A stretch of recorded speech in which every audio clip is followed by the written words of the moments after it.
মৃত্যুর আগে বলে যাওয়া শেষ ইচ্ছা অনুযায়ী ব্রাহ্মণবাড়িয়ার আশুগঞ্জে বোনের বাড়ির কবরস্থানে চিরনিদ্রায় শায়িত হলেন মাইলস্টোন কলেজের ইংরেজি শিক্ষক মাসুকা বেগম নিপু।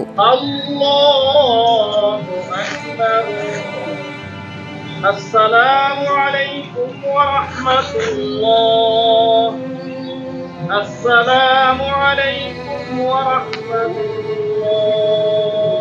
22 জুলাই বাদ আসর আশুগঞ্জের সোহাগপুর ঈদগাহ মাঠে জানাজা শেষে ওই গ্রামের প্রধান কবরস্থানে তাকে দাফন করা হয়। একটা 18 মিনিটে আমরা জাতীয় দুর্ঘটনা খবর জানতে পারি যে একটা বিমান দুর্ঘটনা করছে এবং এটা ভাঙ্গা ওই মাইলস্টোন স্কুলে পড়ছে। সোমবার বিমান বাহিনীর যুদ্ধ বিমান বিধ্বস্ত হওয়ার সময় মাইলস্টোন স্কুল অ্যান্ড কলেজে ক্লাস নিচ্ছিলেন শিক্ষক মাসুকা বেগম। তিনি ওই স্কুলের প্রাইমারি শাখার ইংরেজি মাধ্যমের ইংরেজি শিক্ষক। বিমান দুর্ঘটনায় তার শরীরের 85% পুড়ে যায়। ঢাকা মেডিকেলের বার্ন ইউনিটে আইসিইউতে আছে, আর হচ্ছে যে 80 থেকে 85% পর্যন্ত বার্ন হয়ে গেছে, এমনকি ইভেন লাংস পর্যন্ত। তাকে উদ্ধার করে জাতীয় বার্ন ও প্লাস্টিক সার্জারি ইনস্টিটিউটে নেওয়া হয়। পরে সেখানেই চিকিৎসাধীন অবস্থায় রাত 12:30টার দিকে মৃত্যুর কাছে হার মানেন মানুষ গড়ার এই কারিগর। বার্ন ইউনিট থেকে মরদেহ গ্রহণ করেন মাসুকার বড় বোন পাপড়ি রহমান ও তার স্বামী আশুগঞ্জের ব্যবসায়ী খলিলুর রহমান। এর আগে কোয়ান্টাম ফাউন্ডেশনে তাকে শেষবারের মতো গোসল করানো হয়। আমরা যখন ওইখানে গেলাম, যাওয়ার পরে ওর যে কলিগরা যারা ছিল সাথে, ও অ্যাক্সিডেন্ট করার পরে নাকি ঘন্টাখানেক জ্ঞান ছিল। তখন সে নাকি বলছে যে আমি তো মনে হয় বাঁচবো না, যেভাবে দগ্ধ হয়েছে বা যেভাবে হয়েছে, তো আমার লাশটা সম্ভবত আমার ভাই থাকে বিদেশ, আমার বাবা অসুস্থ, আমার বোন বা বোন জামাই আসলে আমরা যেভাবে খোঁজ কইরা এদেরকে আমার লাশটা এদের কাছে পৌঁছাই দিয়ে বা খোঁজ করে আবার বোন জামাইরে বা বোনের যোগাযোগ করে লাশটা পৌঁছাই দিয়ে।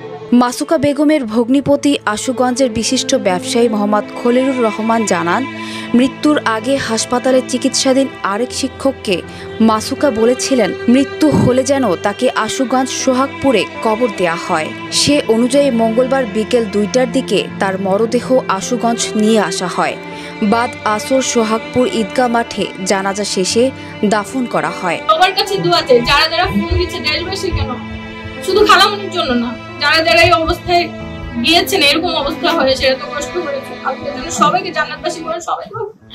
আর হচ্ছে যারা কষ্ট করছে, যারা লড়ছে মৃত্যুর সঙ্গে, আল্লাহ তাদেরকেও যেন শেফা দান করেন, এটাই সবার কাছে দোয়া চাই। নিহত শিক্ষিকা মাসুকা বেগম ব্রাহ্মণবাড়িয়ার সদর উপজেলার সাদেকপুর ইউনিয়নের চিলকুট চৌধুরী বারিদ সিদ্দিক আহমেদ চৌধুরীর মেয়ে। 3 ভাই বোনের মধ্যে মাসুকা সবার ছোট ছিলেন।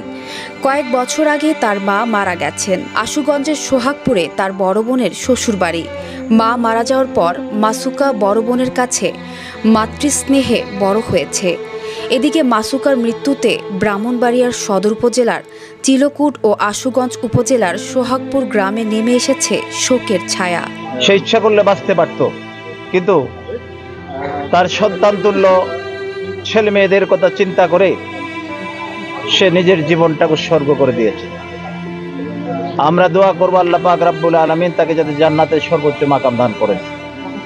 আমি পাশাপাশি দেশবাসীর কাছে দোয়া চাই, দেশবাসী যাতে দোয়া করে সে সহ যেই ছাত্ররা নিহত হয়েছেন, এই দুর্ঘটনায় প্রাণ দিয়েছেন, তাদেরকে যাতে জাতীয় বীর হিসেবে সরকার ঘোষণা করে। শোকে পাথর হয়ে গেছেন তার বাবা ও 2 ভাই বোন সহ স্বজনরা। নিহত শিক্ষিকার কলেজ শিক্ষক অধ্যাপক আবু হানিফ বলেন, মাসুকা বেগম অত্যন্ত মেধাবী ও আল্লাভীরু মেয়ে ছিলেন। মাসুকা বেগম নিপু অত্যন্ত মেধাবী ছাত্রী ছিলেন এবং প্রত্যেকটা ইয়ারে ভালো রেজাল্ট করেন। পাশাপাশি পড়াশোনার প্রতি খুব যত্নশীল ছিলেন এবং ইসলামিক মাইন্ডেড ছিলেন। পর্দা করে আসতেন, আবার পর্দা করে চলে যেতেন। যখন এখান থেকে পাশ করেন, এরপরে যখন তার চাকরি জীবনে ঢাকার বিভিন্ন ইংলিশ মিডিয়াম স্কুলে তিনি কাজ করেন এবং আমার সাথে যোগাযোগ রেখেছেন। আমার বাসাতেও গিয়েছেন। আমার পরিবারের সাথে তার ভালো সম্পর্ক ছিল, প্রায়ই যেতেন তার এই অকাল মৃত্যু কোনোভাবে আমি মেনে নিতে পারছি না। মনে হয় যে আমি আমার কন্যাকে হারিয়েছি। আমি আমার প্রতিটি ছাত্রছাত্রীকে আমার সন্তান তুল্য মনে করি। তার আত্মা শান্তি পাক, আপনারা সবাই দোয়া করেন। নিউজ ডেস্ক, জনতা টিভি।